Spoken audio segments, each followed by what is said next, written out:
দর্শক আমন্ত্রণ দীপ্ত সংবাদে আপনাদের সঙ্গে এই মুহূর্তে আছে আমি রুবায়েত হাসান। আর শুরুতেই থাকছে প্রধান খবরের শিরোনাম। নির্বাচন নিয়ে আইন শৃঙ্খলা বাহিনীর সঙ্গে ইসির বৈঠক, ভোটের আগে পরে ৮ দিন রাখার প্রস্তাব। এমপিএভুক্ত শিক্ষক কর্মচারীদের দাবির প্রতি সমর্থন বিএনপির, ক্ষমতায় গেলে পূরণের আশ্বাস। ট্রাইব্যুনাল আইনে সীমাবদ্ধতা রয়েছে, বিচার প্রশ্নবিদ্ধ হবে, দাবি রাষ্ট্রনিযুক্ত আসামির আইনজীবীর। বিশ্বে সরকারি পরিসংখ্যান তৈরিতে সংযুক্ত এআই, বাংলাদেশে এখনও 60% কাগজ ভিত্তিক।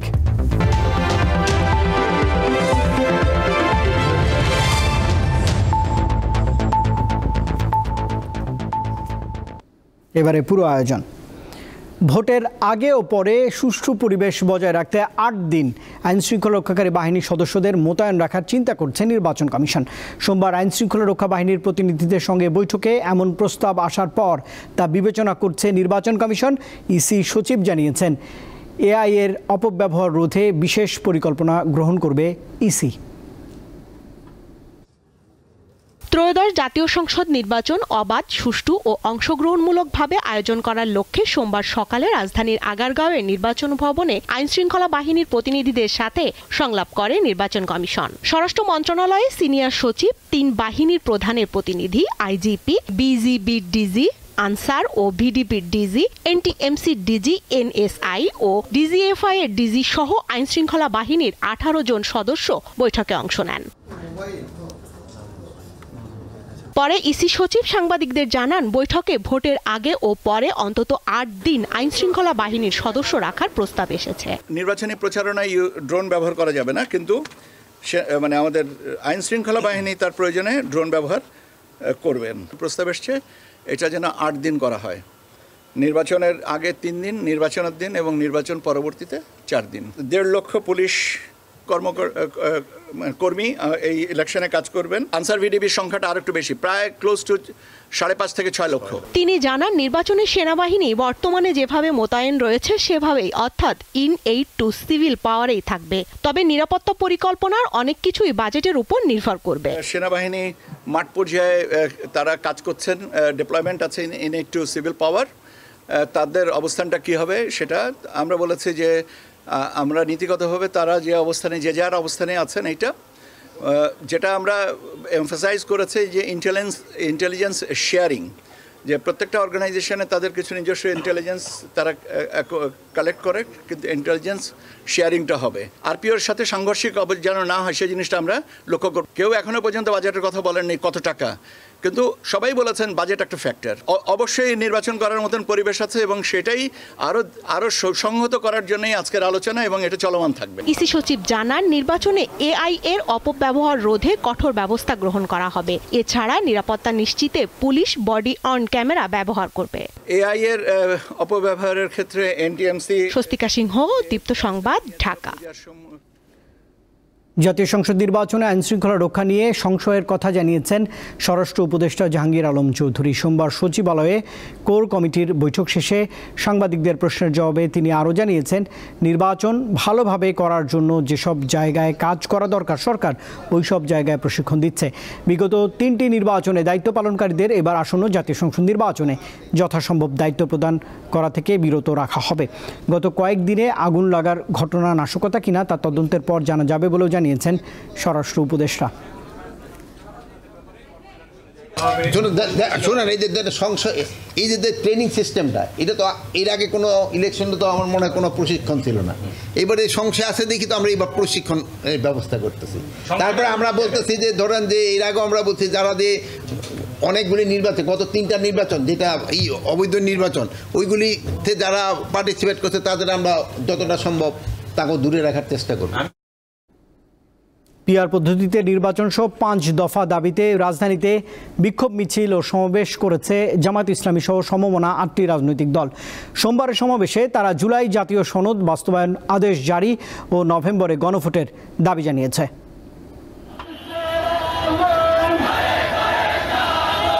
জুলাই জাতীয় সনদ বাস্তবায়নের আদেশ জারি ও নভেম্বরের মধ্যেই গণভোট আয়োজন সহ 5 দফা দাবিতে সোমবার রাজধানীতে বিক্ষোভ সমাবেশ করেছে জামায়াত ও ইসলামী আন্দোলন সহ সমমনা 8টি রাজনৈতিক দল। অনেক রাজনৈতিক দল বলছেন গণভোট। জাতীয় মসজিদ বাইতুল মোকাররমের উত্তর গেটে বিক্ষোভ সমাবেশ করে বাংলাদেশ জামায়াত ইসলামী। এতে অংশ নেন দলটির বিভিন্ন ইউনিটের নেতারা। প্রশাসনকে দলীয়করণ বন্ধ করতে হবে, সবার জন্য মাঠ সমতল করে দিতে হবে। গণভোটের মাধ্যমে দাবি আদায় করা ছাড়া বাংলাদেশের মানুষ আগামী দিনে জাতীয় নির্বাচন হতে দেবে না। এখন জাতীয় অপেক্ষায় আছে, জাতীয় নির্বাচনের পর আপনারা জাতীয় দেউলিয়ায় পরিণত হবে। জাতির কাছে দেয়া প্রতিশ্রুতি পূরণে অন্তর্বর্তী সরকার ব্যর্থ হয়েছে অভিযোগ করে জামায়াত নেতারা বলেন, নির্বাচন প্রশ্নবিদ্ধ করতেই গণভোট ও জাতীয় নির্বাচন একদিনে করার অপচেষ্টা চলছে। কোন সময় জাতীয় নির্বাচন আর গণভোট একসাথে হয় নাই, এবার কেন একসাথে হওয়ার প্রশ্ন এসেছে?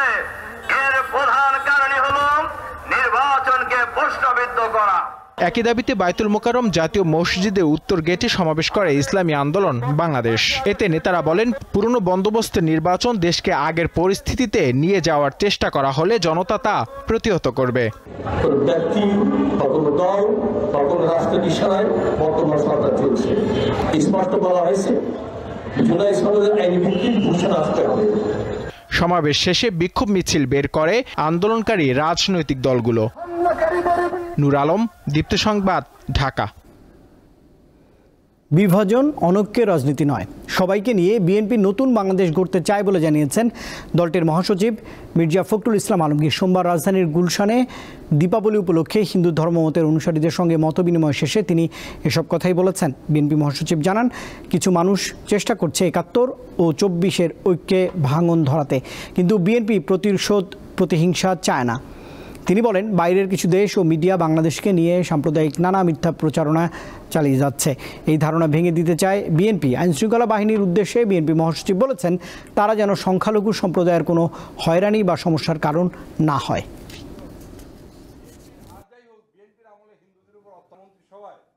সাম্প্রদায়িক কারণে, জিওপলিটিক্সের কারণে, দেশে দেশে সমস্যার কারণে, জাতির বিভিন্ন সমস্যা, রাজনীতির কূটচক্রের কারণে আমাদের মাঝে অনেক বিভেদ সৃষ্টি করার চেষ্টা করা হয়েছে, আমাদের মধ্যে বিভাজন সৃষ্টি করার চেষ্টা করা হয়েছে।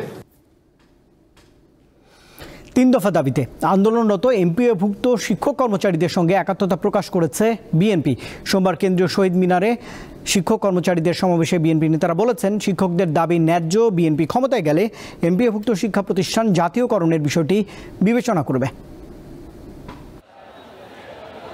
রোদ বৃষ্টি উপেক্ষা করে ৩ দফা দাবিতে রাজধানীর কেন্দ্রীয় শহীদ মিনারে আন্দোলন চালিয়ে যাচ্ছেন এমপিওভুক্ত স্কুল ও কলেজের শিক্ষক কর্মচারীরা। দাবিগুলো হলো বাড়ি ভাড়া মূল বেতনের শতকরা ২০ ভাগ করা, চিকিৎসা ভাতা বাড়িয়ে ১৫০০ টাকা এবং কর্মচারীদের উৎসব ভাতা শতকরা ৭৫ ভাগ নির্ধারণ। আন্দোলনের পরিপ্রেক্ষিতে বাড়ি ভাড়া শতকরা ৫ ভাগ অর্থাৎ ন্যূনতম ২০০০ টাকা নির্ধারণ করে প্রজ্ঞাপন জারি করেছে সরকার। অন্য দুটি দাবির বিষয়ে কর্তৃপক্ষ নীরব। সরকারের প্রজ্ঞাপন প্রত্যাখ্যান করে সোমবার ৯ম দিন আন্দোলন অব্যাহত রাখেন শিক্ষক কর্মচারীরা। অনশনের পাশাপাশি কেন্দ্রীয় শহীদ মিনারে করেন সমাবেশ। আমাদের একটাই দাবি, আমাদের 20% এবং 15% ভাতা আমাদের অতি দ্রুত যেন দিতে পারে। আমরা এটা দিলে পারে আমরা যাতে শিক্ষা প্রতিষ্ঠানে ফিরে যেতে পারি। এই শিক্ষকদের কত অবহেলা করছে, শিক্ষকদের শার্ট ধরে টানছে, শিক্ষকদের পানি করতেছে, অথচ এই সামনের যে প্রজন্ম এটা কি শিখবে তারা? এই প্রখর রোদ্রে এবং গরমে অতিষ্ঠ বিভিন্ন জন অসুস্থ হয়ে যাচ্ছে, হাসপাতাল ভর্তি হচ্ছে, তারপরও সরকারের ঊর্ধ্বতম মহলে যারা আছে তারা আমাদের ব্যাপারে কর্ণপাত করছে না। দুপুরে সমাবেশে উপস্থিত হন বিএনপির যুগ্ম মহাসচিব শহীদ উদ্দিন চৌধুরী অ্যানি। তিনি শিক্ষক কর্মচারীদের পাশে থাকার কথা জানান। আপনাদের আন্দোলনকে, আপনাদের সম্মানকে আমরা বিএনপি যথেষ্ট মূল্যায়ন করছি, মূল্যায়ন করব এবং আগামী দিনে জাতীয়করণের মধ্য দিয়ে আপনাদেরকে আমরা নিশ্চিত করতে চাই আমরা আপনাদের সঙ্গে থেকেই কাজ করতে চাই। দাবি আদায় না হওয়া পর্যন্ত আন্দোলন চলতে থাকবে বলে জানান এমপিওভুক্ত শিক্ষক ও কর্মচারীরা। দিলশাদানি, দীপ্ত সংবাদ, ঢাকা। ট্রাইব্যুনালের আইনে অনেক সীমাবদ্ধতা থাকায় আসামিদের বিচার প্রশ্নবিদ্ধ হবে দাবি করেছেন শেখ হাসিনার রাষ্ট্রনিযুক্ত আইনজীবী আমির হোসেন।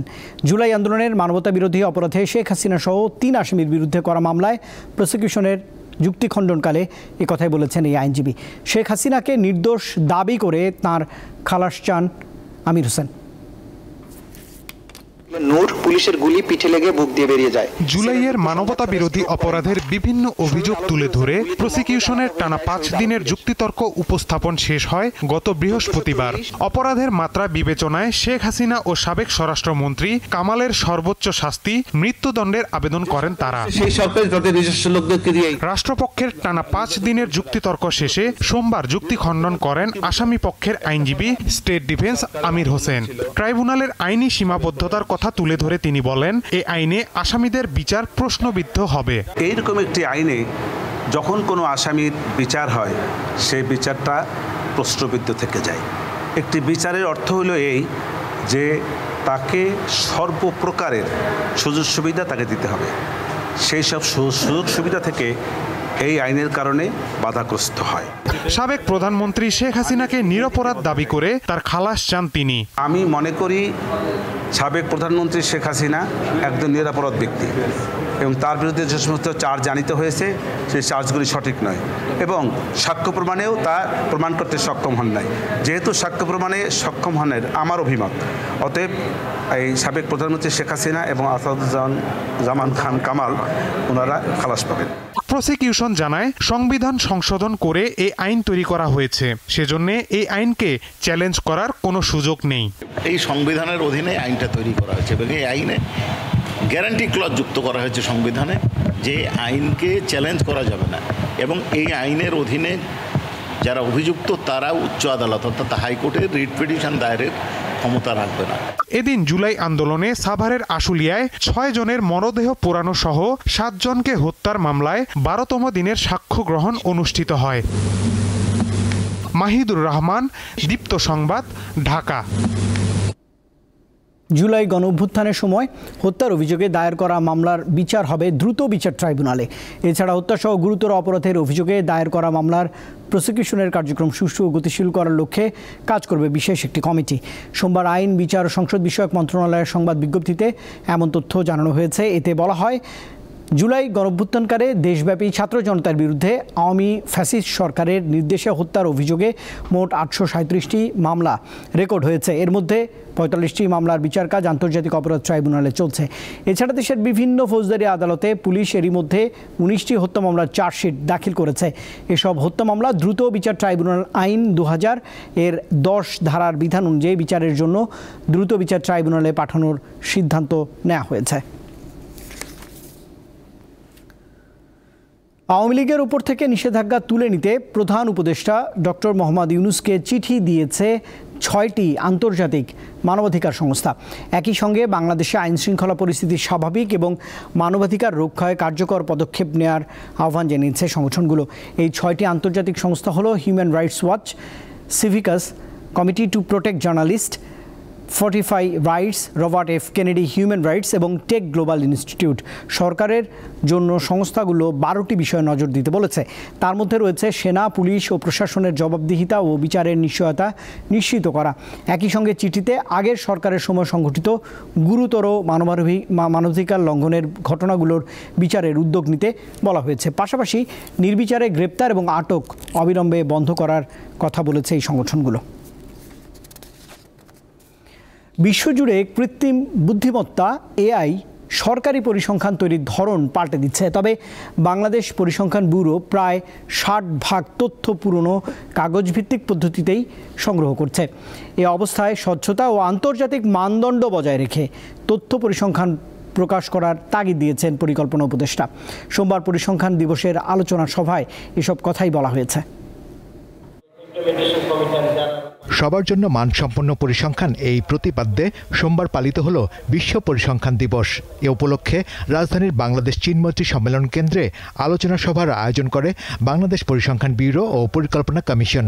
এতে আলোচকরা বলেন, বাংলাদেশ পরিসংখ্যান ব্যুরোকে সঠিক তথ্য নিশ্চিত করতে হবে সবার আগে।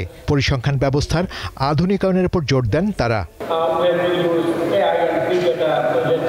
দক্ষ নিয়ন্ত্রক ও মানসম্পন্ন প্রতিষ্ঠানই কেবল পারে মানসম্পন্ন তথ্য দিতে। ফলে প্রশিক্ষিত জনবল ছাড়া বিবিএস এর পক্ষে সঠিক তথ্য নিশ্চিত করা সম্ভব নয়। এছাড়া কৃত্রিম বুদ্ধিমত্তা ও তথ্য বিশ্লেষণের সক্ষমতা বাড়াতে হবে। বিশেষজ্ঞরা বলেন, বাস্তব সময়ের নীতি গঠনে মানসম্পন্ন তথ্যের গুরুত্ব অপরিসীম। পরিসংখ্যানের মান নিশ্চিত করার লক্ষ্যে শক্তিশালী প্রতিষ্ঠান, যোগ্য নেতৃত্ব এবং দক্ষ জনবল প্রয়োজন। হোপফুলি কালেকটিভ মিশন এবং এনগেজমেন্টের মাধ্যমে we will reach that goal sooner than later. কেবল নীতি নির্ধারকদের জন্যই নয়, বেসরকারি খাতের জন্য বিশ্বাসযোগ্য পরিসংখ্যানের গুরুত্বের উপর জোর দেন পরিকল্পনা উপদেষ্টা। বলেন, তথ্যে কোনো গোপনীয়তা থাকা উচিত নয়, তথ্য হতে হবে সঠিক এবং মানসম্পন্ন। একদিকে আমরা আন্তর্জাতিক মানদণ্ড বজায় রাখবো, অন্যদিকে আমরা আমাদের নিজেদের বাস্তবতা অনুযায়ী আসলে কোন পদ্ধতি অবলম্বন করলে সবচেয়ে ভালো পরিসংখ্যান পাওয়া যাবে সেটার দিকেও নজর রাখতে হয়। 2010 সালের পর থেকে প্রতি 5 বছর পর পালিত হয় বিশ্ব পরিসংখ্যান দিবস। তবে দেশে জাতীয় পরিসংখ্যান দিবস পালিত হয় প্রতি বছর। শাহরিয়ার ইমন, দীপ্ত সংবাদ, ঢাকা। বিমানবন্দরের কার্গো ভিলেজে অগ্নিকাণ্ডের ঘটনায় প্রাথমিকভাবে 12,000 কোটি টাকা ক্ষতির ধারণা করছে এক্সপোর্টার্স অ্যাসোসিয়েশন অব বাংলাদেশ। সোমবার সংবাদ সম্মেলনে অগ্নিকাণ্ডে ক্ষতিগ্রস্ত পণ্যের বিপরীতে বিমা দাবি দ্রুত নিষ্পত্তি করার দাবি জানিয়েছে এই সংগঠনটি। পাশাপাশি ক্ষতি কাটিয়ে উঠতে 24 ঘন্টা কাস্টমস খোলা রাখার আহ্বান জানান ব্যবসায়ীরা। আগুনে শুধু ওষুধ খাতেই ক্ষতি হয়েছে প্রায় 200 কোটি। নানা দুরবস্থার কথা তুলে ধরে ব্যবসায়ীরা বলেছেন, অগ্নিকাণ্ডে ক্ষতিগ্রস্ত পণ্যের বিপরীতে বিমা দাবি দ্রুত নিষ্পত্তি করতে হবে। বিমার বাইরে করা পণ্যের ক্ষেত্রে সরকারি বিশেষ তহবিল গঠন করে ক্ষতিপূরণ ও সহায়তার নিশ্চয়তা চেয়েছেন এই ব্যবসায়ীরা।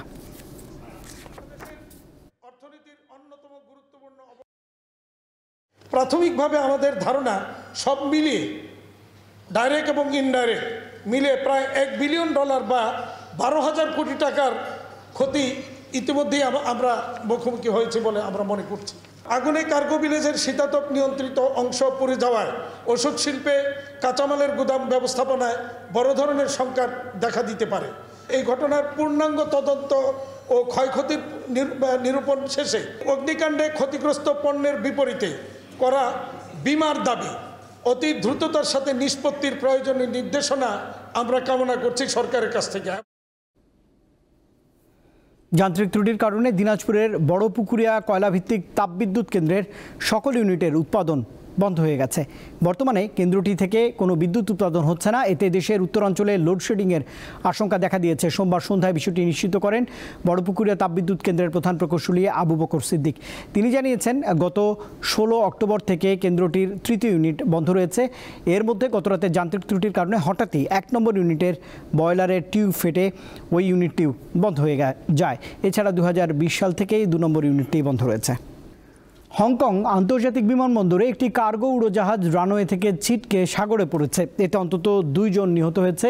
এটি মূলত বোয়িংয়ের 747-481 মডেলের একটি যাত্রীবাহী উড়োজাহাজ। পরে কার্গোয় রূপান্তর করা হয়েছে। স্থানীয় সময় সোমবার ভোর 4:45টার দিকে উড়োজাহাজটি সংযুক্ত আরব আমিরাতের দুবাই থেকে হংকং পৌঁছায়। উত্তর দিকের রানওয়েতে নামার সময় একটি গাড়ির সঙ্গে উড়োজাহাজটি ধাক্কা লাগে। হংকংয়ের সিভিল এভিয়েশন বিভাগ এক বিবৃতিতে জানায়, এ সময় বিমানবন্দরের 2 জন কর্মী সাগরে পড়ে যান। তারা ভূমিতে কর্মরত ছিলেন। দুর্ঘটনার সময় কার্গো উড়োজাহাজটিতে 4 জন ক্রু ছিলেন, তারা অবশ্য অক্ষত রয়েছেন। গাজার সঙ্গে যুদ্ধবিরতির মধ্যে লেবাননে হামলা চালিয়েছে ইসরায়েল। সোমবার ইসরায়েলি সেনাবাহিনীর মুখপাত্র জানিয়েছেন, ইসরায়েলি বাহিনী নাবিতুই এলাকায় হিজবুল্লাহর অবকাঠামো লক্ষ্য করে হামলা পরিচালনা করেছে। তিনি জানান, হিজবুল্লাহ লেবানন জুড়ে তার সামরিক অবকাঠামো পুনর্নির্মাণের প্রচেষ্টা চালিয়ে যাচ্ছে, যা ইসরায়েল এবং লেবাননের মধ্যে সমঝোতার লঙ্ঘন। তিনি আরও বলেছেন, ইসরায়েলি বাহিনী যে কোনো হুমকি অপসারণ ও ইসরায়েল রাষ্ট্রকে রক্ষা করার জন্য কাজ চালিয়ে যাবে। গত বছরের নভেম্বরে হিজবুল্লাহর সঙ্গে মার্কিন মধ্যস্থতায় যুদ্ধবিরতির চুক্তি স্বাক্ষর করা সত্ত্বেও ইসরায়েল প্রায় লেবাননে হামলা চালিয়ে আসছে। এদিকে ফিলিস্তিনের অবরুদ্ধ গাজা উপত্যকায় ব্যাপক বোমাবর্ষণের পর যুদ্ধবিরতি পুনঃ কার্যকরের ঘোষণা দিয়েছে ইসরায়েল। স্থানীয় সময় রবিবার গাজার দক্ষিণাঞ্চলে ব্যাপক হামলায় অন্তত 44 জন নিহত হয়। ইসরায়েলি সেনাবাহিনী বলছে, হামাসের হামলায় 2 ইসরায়েলি সেনা নিহত হবার পর দক্ষিণ গাজা সহ অঞ্চলটির বেশ কয়েকটি এলাকায় ওই বিমান হামলা পরিচালনা করা হয়। ইসরায়েলের হামলায় গাজার আল জাওয়াইয়েদা শহরে হামাসের আল কাসেম ব্রিগেডের অন্তত 6 জন সদস্য প্রাণ হারিয়েছেন। তাদের মধ্যে ব্রিগেডের জাবালিয়া ব্যাটালিয়নের কমান্ডার ইয়াহিয়া আল মাবুহু রয়েছেন। যুক্তরাষ্ট্রের চাপের পর সোমবার থেকে গাজায় মানবিক সহায়তা পুনরায় পাঠানো শুরু হয়েছে। এর আগে যুদ্ধবিরতি লঙ্ঘনের অভিযোগ তুলে ইসরায়েল গাজায় ত্রাণ সরবরাহ বন্ধ করে দেয়। 3 ম্যাচ সিরিজের দ্বিতীয় ওয়ানডেতে আগামীকাল বাংলাদেশের মুখোমুখি হবে সফরকারী ওয়েস্ট ইন্ডিজ। স্বাগতিকদের জন্য সিরিজের নিশ্চিতের জন্য ম্যাচ হলেও অতিথিদের জন্য টিকে থাকার লড়াই এটি। মিরপুর স্টেডিয়ামে ম্যাচ শুরু হবে দুপুর 1:30টায়। মিরপুরে হোম অফ ক্রিকেটে প্রথম ম্যাচ জিতে নিয়েছে বাংলাদেশ। তাতে ওয়েস্ট ইন্ডিজের বিপক্ষে সিরিজে এগিয়ে তারা। সিরিজ নিশ্চিতের লক্ষ্যে স্বাগতিকদের স্কোয়াডে দীর্ঘ 11 মাস পর অন্তর্ভুক্ত হয়েছেন স্পিনার নাসুম আহমেদ। ঘরের মাঠে নিজেদের ফিরে পেতে এটা হতে পারে টার্নিং পয়েন্ট। নাসুম আহমেদ দলে যোগ হওয়ায় অবশ্যই শক্তি বেড়েছে। প্রথম ম্যাচে দেখেছি বল কিভাবে টার্ন করছে, বিশেষ করে রাতে। দ্বিতীয় ম্যাচে যদি রাতে বল করতে হয় তাহলে রিশাদের পাশাপাশি নাসুমও হবে ম্যাচ উইনার। প্রথম ম্যাচে রিশাদের স্পিনে নীল হয়েছে ক্যারিবিয়ানদের ব্যাটিং অর্ডার। আন্তর্জাতিক ক্রিকেটে এরকম একজন বোলার থাকা যে কোনো দলের জন্য বাড়তি শক্তি। রিশাদের স্পিন নিয়ে বেশি কিছু বলার নেই। যে কোনো দলের বিপক্ষে ও হবে তরুপের তাস, এটা আমি বললেও হবে না। তাকেও বিশ্বাস করতে হবে। সেই সাথে দলের প্রত্যেক সদস্যকে ব্যাটারদের আরো আত্মবিশ্বাসী খেলতে হবে, তাহলে প্রতিদ্বন্দ্বিতা হবে। উইকেট নিয়ে চিন্তায় ওয়েস্ট ইন্ডিজ। সিরিজে ফিরতে হলে তাদের দিতে হবে কঠিন পরীক্ষা। এখান থেকে সিরিজে ফেরা কঠিন, বিশেষ করে উইকেট বড় ফ্যাক্টর। এটা ফ্রেন্ডলি উইকেট, কিন্তু রাতে খেলা কঠিন। আমাদের সামর্থ্য আছে ভালো খেলে ফেরার। অধিনায়ক ড্যারেন স্যামি সফল হলেও কোচ হিসেবে এখনো সাফল্য পাননি তিনি। দলে ক্রিকেটাররা চান ঘুরে দাঁড়িয়ে সিরিজ জিতে স্যামিকে সম্মান জানাতে। মোহাম্মদ হাসিব, দীপ্ত স্পোর্টস, ঢাকা। থাইল্যান্ডের বিপক্ষে 2টি প্রীতি ম্যাচের জন্য 23 সদস্যের বাংলাদেশ নারী ফুটবল দল ঘোষণা করেছে বাফুফে। নীলুফা ইয়াসমিন এবং সৌরভী আকন্দের জায়গায় রুমা আক্তার ও সিনহা জাহানকে নিয়ে দল সাজানো হয়েছে। সবশেষ গত জুলাইয়ে মিয়ানমারে অনুষ্ঠিত এশিয়ান কাপ বাছাইয়ের দলে ছিলেন নীলুফা ও সৌরভী। ফর্মে না থাকায় জায়গা হারিয়েছেন এই দুজন। এবছর ঢাকায় হওয়া সাফ অনূর্ধ্ব 20 চ্যাম্পিয়নশিপে দুটি ছড়িয়েছেন এই দুজন, রুমা ও সিনহা। এশিয়ান কাপের প্রস্তুতির অংশ হিসেবেই 2টি প্রস্তুতি ম্যাচ খেলতে আগামীকাল থাইল্যান্ড যাচ্ছে বাংলাদেশ নারী ফুটবল দল। প্রীতি ম্যাচ সামনে রেখে চট্টগ্রামের কোরিয়ান ইপিজেডে 20 দিনের প্রস্তুতি ক্যাম্প করেছে বাংলাদেশের মেয়েরা।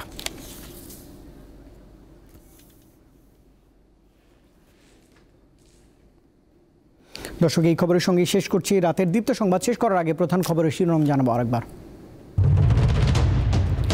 নির্বাচন নিয়ে আইনশৃঙ্খলা বাহিনীর সঙ্গে ইসির বৈঠক। ভোটের আগে পরে 8 দিন মাঠে রাখার প্রস্তাব।